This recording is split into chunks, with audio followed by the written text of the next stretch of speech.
trapped in a glass case of emotion. Yes, I am actually trapped in a glass case of emotion.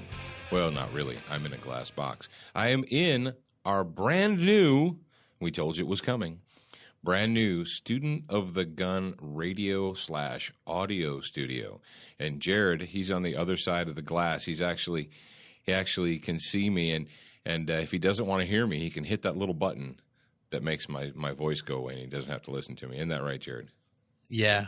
The good or bad thing, I guess, is that I actually have to monitor the audio to make sure it sounds good for you guys out there. So I'm actually miming on the other side of the glass case right now.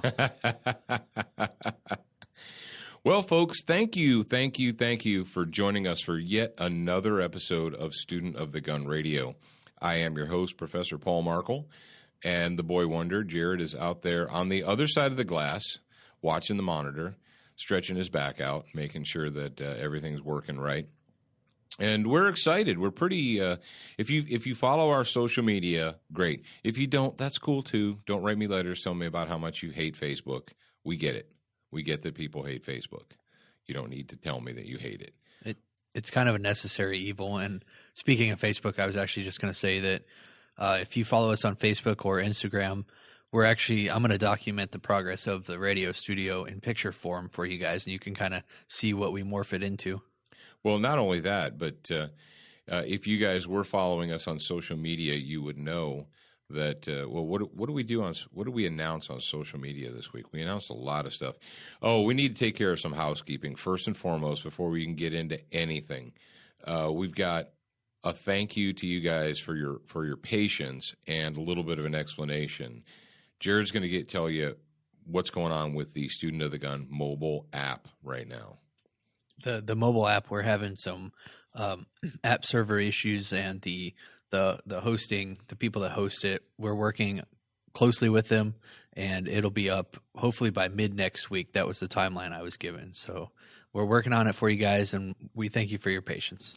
Yeah, it's one of those new world digital, information age deals where the place that it's actually hosted and the server is nowhere near us. It's far, far away, and so you have to do everything remote control, and you have to have surrogates that are actually working on it for you. So, the first issue was a small issue, and we were getting into it, fixing it, and then more issues came up. So it's kind of like we fix one thing and it reveals something else. So, but by the time this is over, it'll be tight, it'll be done and good to go. Well, the good news is that you guys aren't out any money because the mobile app is free. But thank you for your patience. We sincerely appreciate it. And we know a lot of you guys who normally stream the show on the mobile app have had to go other directions. And, hey, that's a good thing about redundancy, right? And the good thing about Student of the Gun Radio is it doesn't matter where you are. You can get it on something, on Stitcher, on iTunes, on Pod Gallery, on you name it, whatever your favorite Pocket Cast dealio is, you can listen to Student of the Gun Radio, and that's why we're here.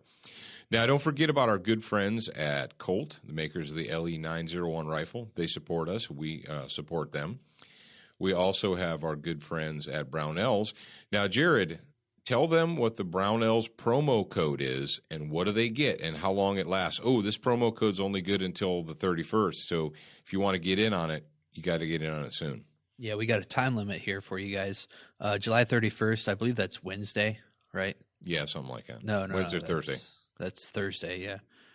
But anyway, July 31st is when this code expires, and the code is PFV, Papa Foxtrot Victor, and that offers you free shipping on anything over $75. That's right. So if you want to get free shipping on any order over $75 from our friends at Brownells, just type in the promo code PFV, Papa Foxtrot Victor, and you'll save yourself some money there. Now, we've been talking to you guys about SWAT Fuel and how SWAT Fuel is one of our newest sponsors here at Student of the Gun, specifically Student of the Gun Radio. And we're glad that they're on board, and they've done something for us as well. This week we got an email from our buddy Dan at SWAT Fuel, and they are giving us a promo code also. So not only do you get a promo code from Brownells because you are a super awesome student of the gun, now just because you are a student of the gun, what we can do is we can give you a special promo code. It's SOTG, Sierra, Oscar, Tango, Golf, for you military-minded people, and then the number 2014, or just like that year. And what do you get? Well, you get 20% off your purchase from SWAT Fuel. Now, Jared, where should they go to order their SWAT Fuel? How simple is it? It's extremely simple. Just go to swatfuel.com, and they've got their website's actually pretty cool looking. Check it out, and at the top there, I believe, or the side, I don't remember which one it is. I'm not looking at it right now, but they've got all the different kinds of supplements that they have. Yeah, so guys, make sure if you go over to swatfuel.com and you want to save yourself some money, save 20% off by putting in the promo code SOTG2014. That's SOTG 2014. So you can check that out today or anytime. And Dan said, I asked him what the expiration date was, and he said right now there is no expiration date. So knock yourselves out, guys. Go crazy. Now, there's one more sponsor that we haven't mentioned, and we're going to do it right now because it is time, as all you good students of the gun know, it is time for our XS Sights Good Guy of the Week. Jared, tell us who that is. The good guy this week is Steve-O, and he posted this question in the forum. Steve-O, stop doing stupid things when you're on Jackass. But anyway, he says, I live in an area that there's a lot of lakes and beaches. One question I have always had about concealed carry and swimming, or one question I have always had is about concealed carry and swimming. I don't feel comfortable just leaving a firearm in a bag on a beach, nor do I feel comfortable just locking it in a vehicle. Do you have any ideas? I have a lot of ideas. I have a lot of ideas, and I have ideas on this very specific subject. Well, number one, if you want to go like Super James Bond type stuff, and I dig what you're squealing out there. I understand what you mean. How you feel is you spend your entire life armed and ready, and then you put on a bathing suit, and it's like you're naked. You got nothing. And the whole point is of being an armed citizen is to always be armed, not because you're looking for trouble, but because sometimes trouble just happens to find you. But I actually have a friend. His name is Dave, and Dave has actually gone to the extent of taking a Kel-Tec 32 ACP, sealing it up in a Ziploc bag, and tucking it in that magic little pouch that you have inside your swim trunks, so that he would have a gun concealed on him. Now, obviously, that's not a quick way to get at your gun, but it is there, and you have control of it because it's in your trunks, near your junk. So some junk in the trunk there. But another way, you say, well, I don't want to leave a gun loose on a bag on the beach, and that is an excellent idea. You don't want to do that. Now, when you go out, if it's just you, then you're kind of stuck. You have to figure out everything all on your own. But if it's you and another group of people, what you could legitimately do, and this is no joke, is you could designate one person who isn't in the water, who isn't swimming that day, and they're like, okay, you're gear guard. You're security. It's your job. You're not going in the water. Okay, it's your job to be security. Now, the other thing you can do, now it's not a gun issue, but when I swim, I generally like to tuck one of the Spyderco folders. Spyderco makes a folding knife, or they actually make several knives out of what they call their Salt 1. I think it's Salt 1. No, H1. They're salt knives, but they're the H1 steel. And H1 steel is, well, I've found it's basically 100% rust proof. As a matter of fact, I've been testing one of their Aqua Salt knives, and they came up with this. It's special ninja steel technology, but they came up with a knife blade that was supposed to be 100% impervious to rust and still be sharp at the same time. Because we've had a lot of rust-proof stuff, but generally you can't hold an edge on it. I took that knife and I hung it in my shower, on my shower caddy, 2 years ago. And last week I pulled it out of the sheath. It's a fixed blade. And there was not one speck of rust on that knife. And it was still sharp. I've got a folding blade of Spyderco that has the H1 steel blade in my shower that I've had there for 2 or 3 years. I've taken it on kayaking trips, canoeing trips.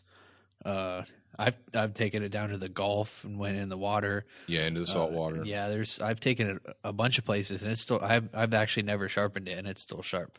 Yeah, I've got it's like they call it the Tasman. It has the curved hooky blade, and I usually just clip that inside of my swimming trunks when I'm in the pool or in the ocean or wherever I am. At very least, you have some type of a emergency tool, a rescue tool, a fighting tool. So, Steve-O, we hope that you appreciate that little tidbit of wisdom here from Student of the Gun. And Jared, did you remind Steve-O what he needs to do to get his good guy pack?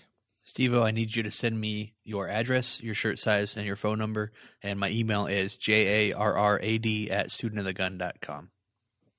All right, moving on to the meat of this episode. And if you read the title, it's Don't Mess with Texas. And we have several reasons this week why you should not mess with Texas. And one of them is the actions taken this week by the Governor, Rick Perry.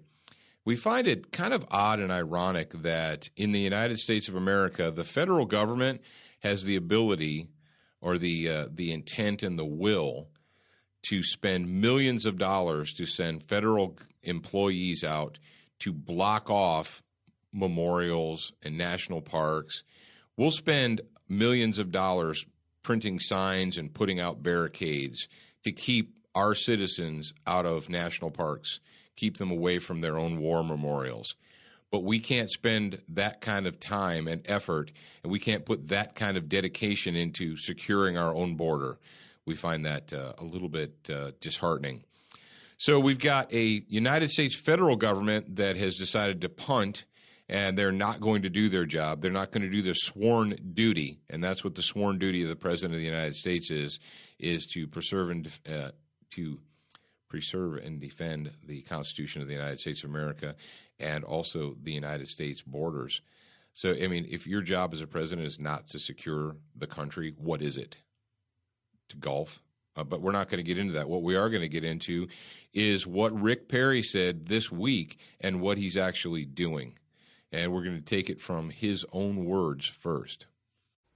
I will not stand idly by while our citizens are under assault and little children from Central America are detained in squalor. We are too good a country for that to occur. That is why today I am using my executive authority as governor of Texas and activating the National Guard. So there you have it. Those are the words of Rick Perry, the governor of the state of Texas, or the Republic of Texas. And, you know, the time that we're living in right now, ladies and gentlemen, it's almost like, and I know you young kids won't get this, but it's like a bad Twilight Zone episode. Here we are in the United States of America. We have a border crisis, and yes, it is a crisis. Our borders are bleeding like a sieve. We have people just coming across as they see fit. And this, to the most part, it was orchestrated and set up by the federal government. You're like, oh, stop, you conspiracy theory, freaking foil hat wearer. Well, let's be honest with ourselves. 6 months ago, it may have been 9 months ago, the United States federal government put out a bid for host families to host illegal immigrant children. Over 6 months ago, this happened. Were they wearing their amazing Kreskin hats and they just knew, they could see the future? Yeah, they could see the future because they allowed it to happen. They knew that they were allowing it to happen. They created a crisis, and then they walk away from the crisis and pretend like they have no interest in it. Then they send their sycophant mouthpieces out like Harry Reid. That somebody he flat out lied. Somebody needs to get him back on his medicine or something. When we have not just illegal immigrant children, it's only a small, all the news agencies are focusing on the children because that's how liberals push stuff down your throat. That's how that's how the statists push things down your throat, is they cloak themselves in children. So if you fight against them, if you argue with them, then they pull this simpleton argument about, oh, well, you just don't like children. Why do you hate the children? Why do you want children to die? No, I don't want children to die. I want children to live. You know what I also don't want? I don't want MS-13 drug gangs just slipping across the border. I don't want foreign terrorists slipping across the border. I don't want sick, nasty, twisted pieces of human vermin that should be in Nicaraguan and Honduran jails, but instead of being in the prisons in Central America, they're scooting across the Arizona and Texas border, and they got free roam in the United States of America. Folks, let's be honest with ourselves. We don't live in a fantasy world. We can't live in the CNN world of make-believe. And we have hard choices to make. And this is a hard choice. This was a hard choice for him to make. It took guts. It takes guts to actually act and do something. Anybody can talk. And that's what the statists are all about. They're all about talking. You know, they get in front of you and they offer all these wonderful ideas, but they don't act, because to act takes commitment. And if you commit to something and you're wrong, then you have to be responsible for it. So it's easier just to talk about it. Well, and on our side, on the good guy side, we have the people that they're letting good be the enemy of great. And by that I mean people have said, "Well, it's only 1,000. So what? That doesn't even matter. It's only 1,000 National Guard troops. So who cares? It's not nowhere near enough to secure the border." Okay, well, is 1,000 National Guard troops way more than Comrade Barry was doing? Is it way? Well, or according to Harry Reid, there is no border crisis and no one's coming across. The border is secure. Really? So why is Rick Perry sending these? Why is he sending the 1,000 there if the border is safe and we don't have any problems? Yeah. How did all these illegal immigrants and quite frankly, if you've been paying attention to any of the big time talk shows, whether it's Hannity or Beck or Rush or what have you, what our federal government has done with these children is despicable. It's horrible. They're using them as pawns in some kind of sick, twisted game. I don't know, to shame you as an American citizen into accepting more government control over your life, or it's because you actually care about the kids and they don't. Yeah, it's sick. It's sick and it's twisted, and we applaud Governor Perry. I mean, we're not cheerleaders for Rick Perry. There are things that he has done or things that he has left undone that we were kind of disappointed about, but in this case, there's no way that we could have anything bad to say about it, and we hope that you would support them as well. Now, we had a couple questions about. I think they're on our Facebook saying that he's sending 1,000 of the National Guard's troops down there, but they're gonna cost the American people so much money, and they can't even do anything. They can't take armed or weapons down there, and they can't stop people from crossing the border. Yeah, well, these people are like, it doesn't matter anyway because the National Guard doesn't have any authority to stop people from breaking the law. Pretty sure they can. Well, when they are back in the olden times, before this great modern society, before we became total wimps, before we completely lost our spine, it was pretty common for governors of states to call up the National Guard in times of crisis and emergency. They did it all the time. And it wasn't just to fill sandbags for hurricanes. It was during times of ladies and gentlemen, I know a lot of you guys are young and you don't remember this, but during the 60s and 70s, and I was a kid then, I was a little kid then, but I remember, and I actually studied when I was in school. I know that's strange, but we had a lot of civil unrest in the United States of America. There was a lot of violence that went on. And National Guard troops quite often were brought in because of large acts of civil disobedience and violence. And not everything was all peace, love, dope, flower children. We like to remember that, we like to remember the good times and not the bad times. Nobody remembers things like the Weather Underground and all the terrorist organizations that were operating in the United States, robbing banks and robbing armored cars, and some of the organizations that were not out there putting flowers in gun barrels, but were stirring up trouble and causing hate and discontent and violence in the United States. It's very common up until just maybe the last few decades for a governor to call out the National Guard. And yes, the National Guard does have the authority under the governor. That's the way it was set up. Some of you might want to go back and read maybe the Federalist Papers, or go back and read the original documents on which this nation was founded. And I know I'm coming off as a constitutionalist, but I kind of like that whole Constitution, the way that we were founded. So stop. If I could say anything to you guys out there, I would say stop looking for reasons to be, stop looking for excuses to be down. Stop looking for excuses. Something like this happens, and instead of saying, hey, good, we need more of it, you complain. You're like, well, it's not good enough, or it should be better. What is the other option? The other option is what's being exercised by the left. That's to pretend that there is no problem and to go golfing. Would you rather that Rick Perry just pretended there was no problem and went golfing? Would that make you happy? I don't know. All right, Jared, you want to move on to our second Texas story? Yeah, let's move on to another good guy story from Texas here. Okay, this next story comes to us from, the source is, what is our source on this one, Jared? It is DallasObserver.com. Yeah, DallasObserver.com. And this is something that we knew was coming, and we're glad that it is here now. And the date line is July 14th, and we didn't get to this last week, but we're getting into it today. Starting today, that was July 14th, some Texas teachers are learning to become armed school marshals. And boy, this has got the anti-gun people all up in a tither or what have you.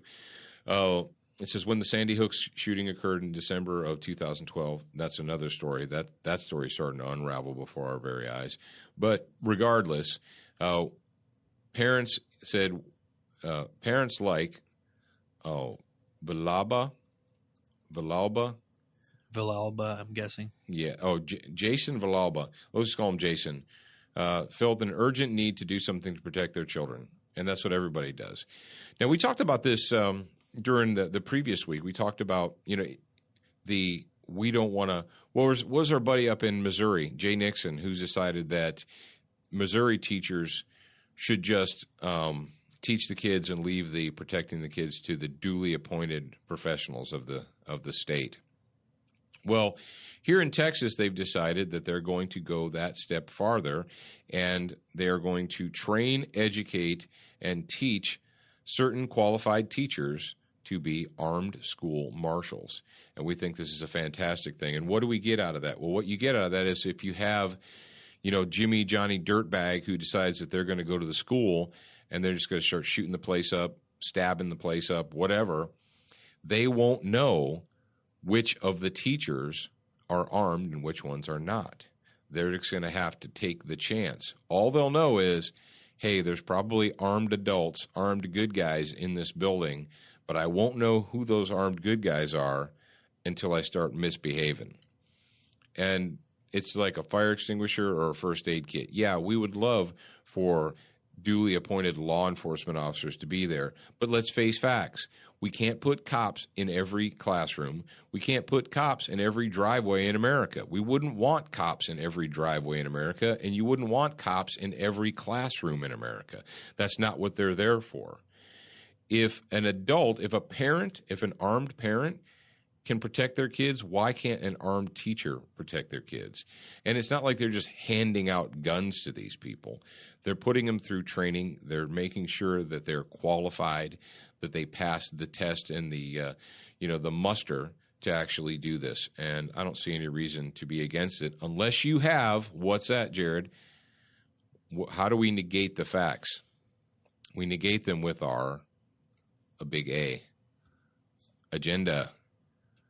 If you have not that other big A. No, if you have an anti-gun agenda, it doesn't matter how many kids are left unprotected. It doesn't matter how many kids are injured or killed, because if you have an agenda, let's face facts, folks. Every time there is a shooting or an incident at a school, Your statist politicians they're tripping over themselves to get in front of a microphone to tell you about their latest, greatest gun control program and their new laws. We need to pass new laws. It seems almost as if these stories and these laws are written before the incidents actually occur, and that they're just acting as opportunist politicians and using the deaths of your children to try and push more big government on you. At least that's the way I see it. But not in Texas. Now, what do we got next, Jared? Oh, we got a 911 fail. And this is a little bit different. This isn't about Texas so much, but this is about a situation where someone had an epiphany. And this comes to us, the source is westernjournalism.com. And the title is, in just one terrible night, this guy's views on gun control were changed forever. And essentially what we've got here is we have a guy who was thrust into a terrifying situation when a pair of thugs broke into his home, robbed him, and forced him into his own, or it says, let me see, followed him to his home, robbed him, forced him into his apartment, woke up his fiancée, who was then sexually assaulted by the intruders. This is a horrible, horrible situation. But as it said, this guy here, he's decided that he's going to use that as a learning experience, and his whole thing about gun control, his ideas about gun control have changed. What do you think about that, Jared? I think that most anti-gunners that would be thrown into this position would have the same epiphany, but I kind of hope that they don't have to come to something like this to realize that criminals are going to get guns no matter what.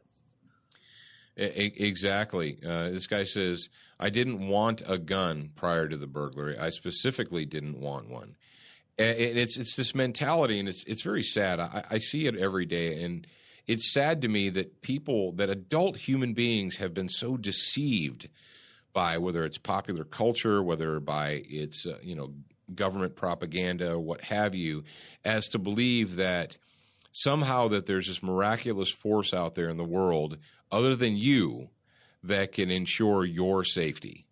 If you just give us enough tax money, if you just surrender enough of your liberty, we'll guarantee that you're always safe and that you're free from harm. And it's a pipe dream. It can't exist. It never will exist. But somehow adults thinking, and most of these people aren't morons. They're not troglodytes. Most of them have gone to college or college educated, but somehow they miss out on the common understanding that all of our ancestors had, that when it comes down to it, the person that is ultimately responsible for your safety is you. I know that might hurt your chi.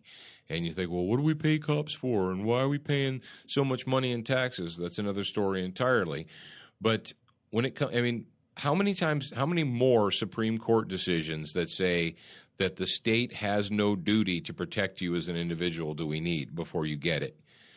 The state has no duty to protect you as an individual, only as a whole. So who has to do it? You. And that was one of the quotes, the very last sentence in the story. This dude said, they can respond, he reasoned, and they can protect you once they get there, but you're on your own. Exactly. You're on your own. Hopefully the good guys will be on their way, but what are you going to do while you're waiting for the good guys to show up? And, the whole, this, I don't believe in guns nonsense. I don't believe in guns. Do you believe in having your, Jared, this guy reminds me very much of the guy who hit me up when I was a young police officer. You remember me telling you the story about the guy who stopped me on the corner and he was all agitated and angry? Yeah, I remember that. Yeah, very similar situation here. You got a young husband and a young wife, and this guy, he had a couple kids in my story, but grabs me and starts telling me how angry he is because he dialed 911 and the sheriff's department took too long to get to his house. And there was 3 guys breaking into his, they were out in his yard and they were messing around, and he called 911 and they broke into an attached garage, and he was afraid for himself and his family and all this jazz, right? And I'm like, well, yeah, logically you were afraid for yourself and your family. And so I say to young husband dude, did you have a gun? Thinking that was a smart question. And he looks at me like I'm an idiot and says, I don't believe in guns. And because I was a young cop and not who I am today, I didn't say, well, do you believe in having your wife beaten and raped right in front of you? Do you believe in that? Because that's what happens there, moron. But I didn't say that to him. I gave him whatever answer I thought he should have and explained to him that, hey, if you live out in the county, sometimes we can't be there 30 seconds after you call 911. It takes time to send somebody where you're at. Now, in this situation, he that didn't happen. Apparently, the bad guys got spooked and they fled before the police showed up. But here we have a 911. Call 911. Hopefully, someone will come save you. But what if they don't? And we're glad this guy's had the epiphany. And they say that a wise man learns from his mistakes, and that's true. But a wiser man learns from the mistakes of others. Don't put yourself in that situation where you have to learn from that kind of a mistake. And that's what we're all about here at Student of the Gun. We're all about examining the world and learning. And if you're not about examining the world and learning, I really don't know what to say to you. But this next one, we've got a Go Team moment. Now, before we get into the Go Team moment, I've got a show note here. It's highlighted in green to remind me to talk about it. In addition to the new studio, our Student of the Gun studio, and both video and audio studios, we are now in a large gray building that happens to be the Student of the Gun University. And Jared and I have spent a lot of time setting the studio up, setting up the gym, setting up the dojo, setting up the classrooms. And we would like to offer an open invitation to all of you guys out there who are listening. If you think, well, I need to brush up on my skills, or I own a gun, but I'm not as confident with it as I could be, or I own a gun and I own pepper spray, but I don't know what I would do in the event that someone I cared about was dying, was bleeding to death, had a life-threatening emergency. We can help you with that, and that's why we're here. We're here to help you. Through Student of the Gun University, we're offering the Beyond the Band-Aid class. It's fighting first aid. It's way beyond a Band-Aid. We have the ballistic problem-solving class. It's thinking with a gun in your hand. Okay, you've gone to the range and you figured out how to make the gun go bang, bang, and you figured out how to shoot a paper target in front of you. Rock on. That's fantastic. Do you feel like you have the skill you would need in the event that you were faced with a situation like this guy here? 1 or 2 or 3 bad people intent on doing serious harm to you. Do you have the confidence in your own abilities to deal with that? And can you put bullets in the right places? Because we can't call them back. You can't say, oops, my bad, let me get that bullet back and try again. You own every single one. And if it goes into something it shouldn't go into, you're still responsible for it. We've got a lot of stuff going. We hope that you guys will take a moment to go over to studentofthegun.com. Click on the training tab, and all of the courses are listed right there. You can read what they're all about. You can sign up for them directly online. And this is something we're going to be pushing. Actually, next week we have our first, I guess it's kind of the christening of our new facility here. We have the first class, Beyond the Band-Aid, is going to be held here, a force options class, which is other than a gun, because not every day is a gun day. Sometimes you have to defend yourself without a gun, or it's not to the point where a gun is legitimately needed. So we got force options next weekend on Friday, and then we have the Beyond the Band-Aid course Saturday and Sunday. If you can't get on this one, we have other dates that are available to you, so check it out. Now, Jared, are you with me? Are you ready to move on to the next Go Team moment here? Yeah, let's go ahead and move on to this. It's kind of I was just watching the video like over and over again. It was kind of interesting. All right, this one actually, it came to us. My friend Ed Head, he sent me an email, and he said, hey, check this out. It'll make you smile.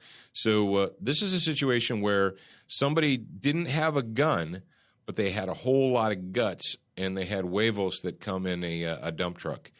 And it was a guy who was working at a gas station. He's a part-time gas station clerk, and he's also a part-time MMA fighter, which is near and dear to our young friend Jared's heart right there.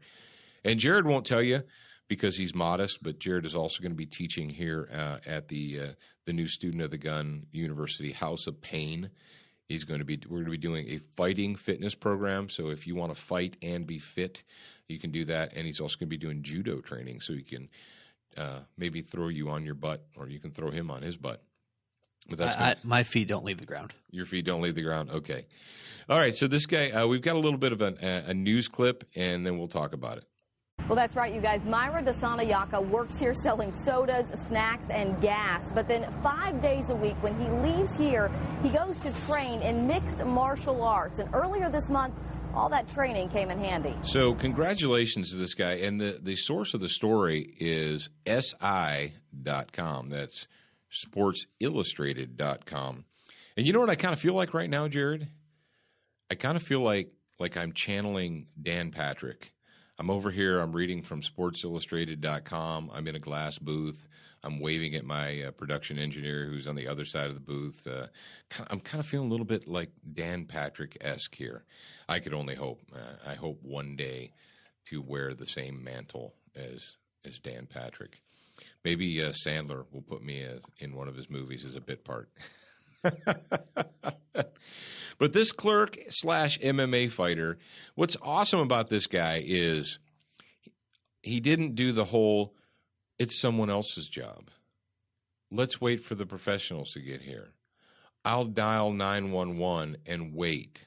And the story, essentially what happened, and it's all caught on videotape here, all caught on surveillance tape, is this guy's manager went to the bank, and this is a setup from the word go.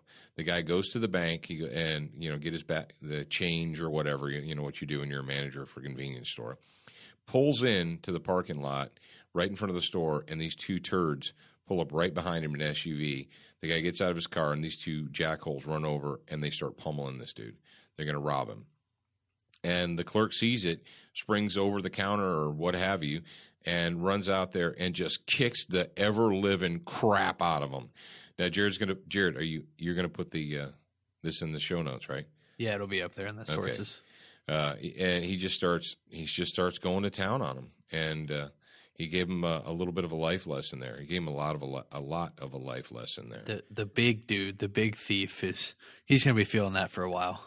Well, he started out there was one dude who was kind of bent over punching his manager while he's on the ground, and he opened the fracas by kicking that dude in the head. And then he started letting loose with punches. So rock on, brother. That was fantastic. And, sometimes you don't need a gun. Sometimes you just need guts, and that's what this guy had. He had plenty of guts, and we were glad to share that Go Team moment with you.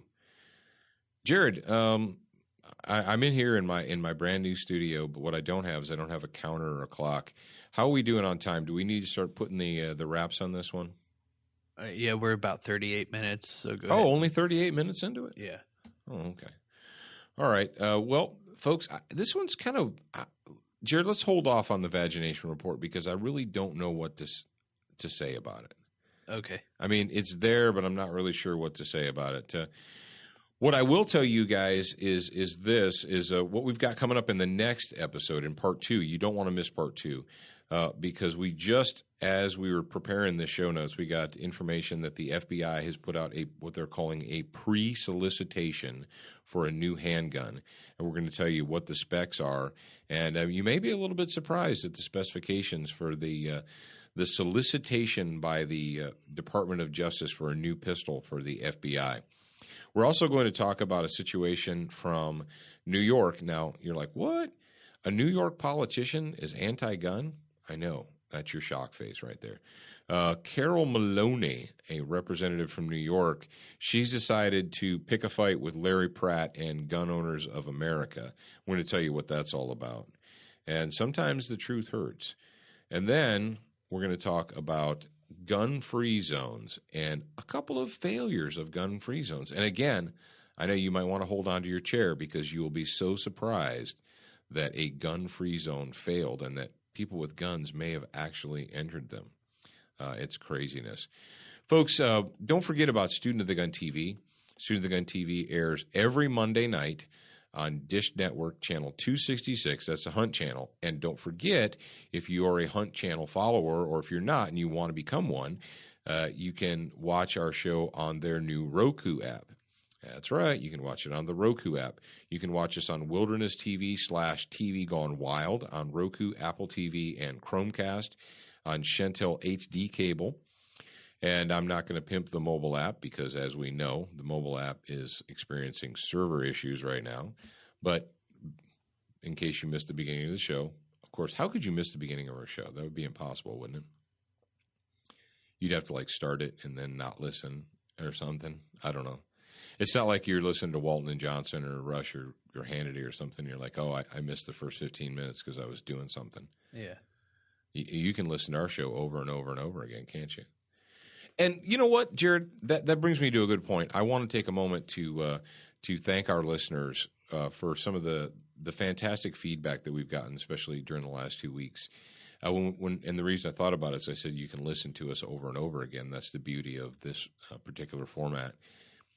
The sermon on war that we put up, and I didn't give the sermon. I just gave the intro to it, and we've gotten a ton of messages, emails, Facebook messages, Twitter messages, all kinds of messages from you guys out there in the audience who've said, hey, you know, can I thank this guy, or I'd like to thank him.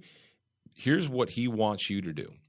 He wants you, if you want to thank him, share the message.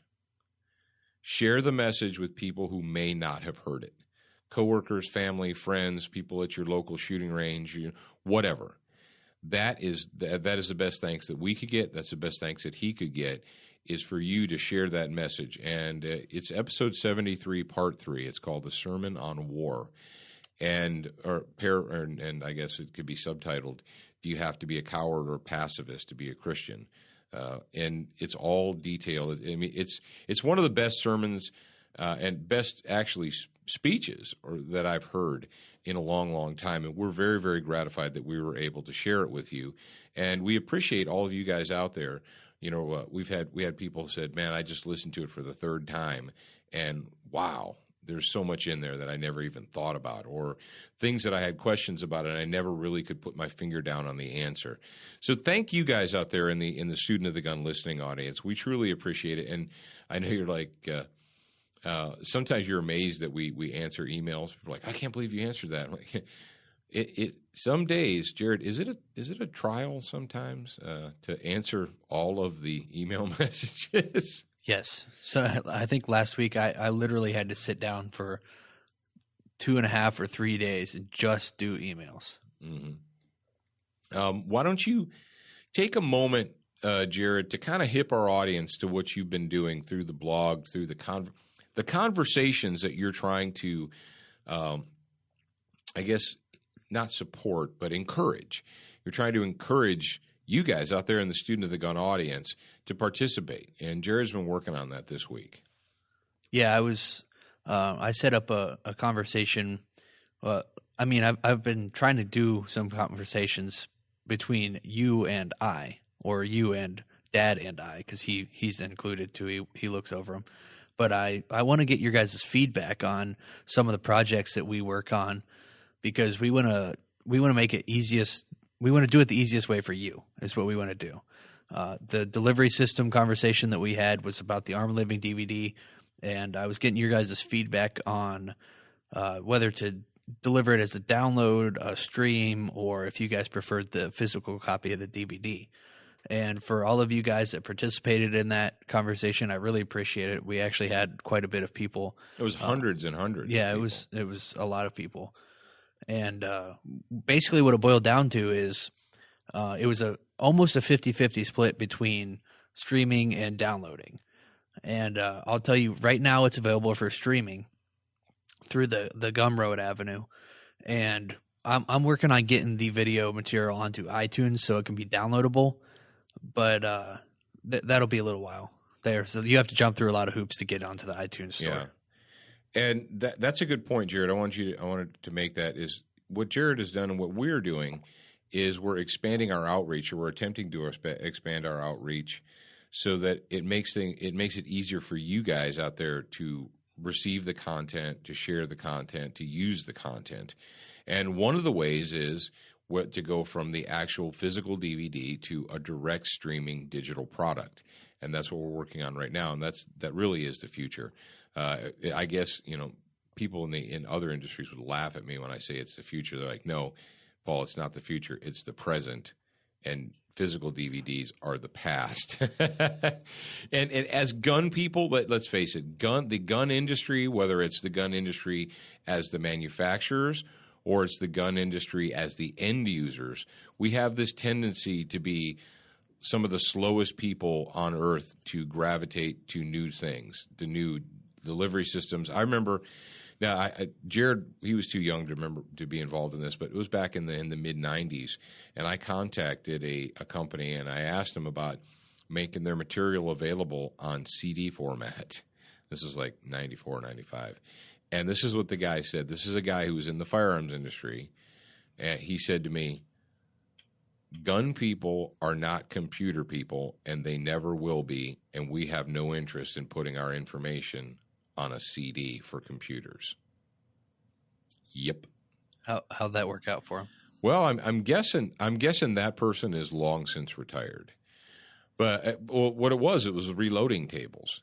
It was reloading tables, and I contacted him and I said, hey, would you guys be willing to put all of your reloading tables and information onto because back then, the internet was still in its infancy anyway, but onto a CD. And he said, no, gun people are not computer people, and they never will be. So we're, as an industry, as an organization, we're kind of slow to catch up on stuff, but we're trying to push that curve. We're trying to push it up, push ourselves up into the 21st century. And before we close, we do our little famous close. What I want Jared to do is he's going to tell you, you say, oh, the Armed Living DVD is now available for direct streaming. Tell me more about where I can find that, Jared Markle. Well, right now it's on our Facebook page. Go to facebook.com/studentofthegun, and you can get a direct link to that from the Facebook page. I'll go ahead and pin it up to the top so you guys can find it. But half our audience hates Facebook, so for the half that hates Facebook, where can they do it? On studentofthegunradio.com? So they can do it on studentofthegunradio.com. Didn't you put the link in there last week, didn't you? No, I haven't got to that yet. Are you sure? Yeah. Are you positive? Yeah. Now I know you're the behind the scenes. Are you talking about in the show notes? Yeah. Oh, in the show notes, yeah, but it's not on the homepage. I haven't got that far yet. Okay, well, in last week's show notes, you put a link where they could get it, right? Right, it'll be in this week's show notes, too. Okay, well, here's the thing. We're going to make things easy on the kid. I know he's got a lot going on over there in his little mind. But what he's going to do in the studentofthegunradio.com, you guys know where that is. You should know. Go into the show notes, and there'll be a little link. And it'll be episode 75, part 1. Episode 75, part 1. Can you put it in part 2 also? Or I'll put it in all of episode 75. You have the technology and the ability to do that? Yeah, I can do that. Okay, cool. Now, let me address something real quick. A couple people, more than a couple, but not the majority, thank the Lord. They're more worried about, like, for the digital streaming or the digital downloads, they think that the content should be cheaper. And I want to address that because they say that there's no DVD costs, there's no shipping costs. But if you flip it around, there is still hosting costs for the video, and it's still and to get into iTunes, you have to pay a fee. And I don't want you guys to think that we're trying to sandbag you and make more profit or whatever. Basically, what we're doing is we are going to offer it at the exact same price as the DVD because that'll cover our costs. It's the exact same price. Well, yeah, we really don't have time to do Business 101. But right. For those of you that have never taken Business 101, I highly recommend that you jump into your local community college and take Business 101. Yeah. All right.